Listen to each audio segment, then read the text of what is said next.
$10.37 home for a one-person household, $18.83 home for a one-adult, one-child household, and $23.61 for a two-adult, one-child household.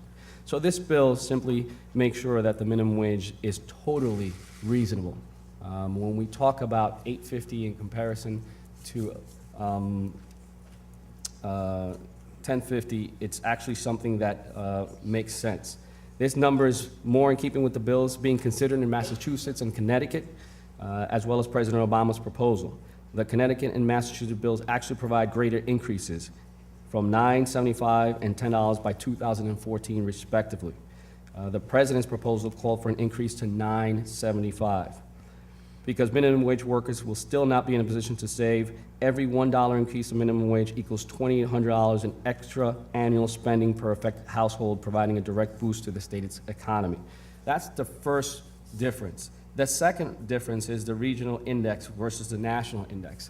This bill, the Espaillat bill, will use the regional indexing that's used in New York, New Jersey, Connecticut, and Pennsylvania, while the Assembly bill uses the national CPI.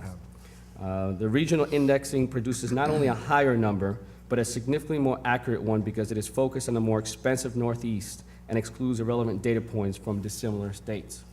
And I think probably the most important piece of this legislation is the non-preemption clause, which permits localities to raise their local minimum wage above the state level. This will let New York City or Long Island raise their minimum wage threshold to a more acceptable number.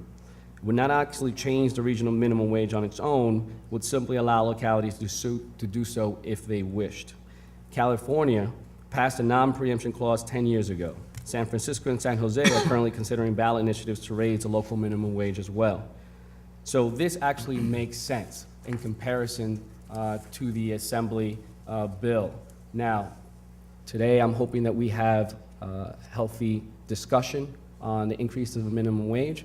And before we do that, before we turn it over to the experts, I would like to turn it over to the leader of the Democratic Senate, Leader John Sampson.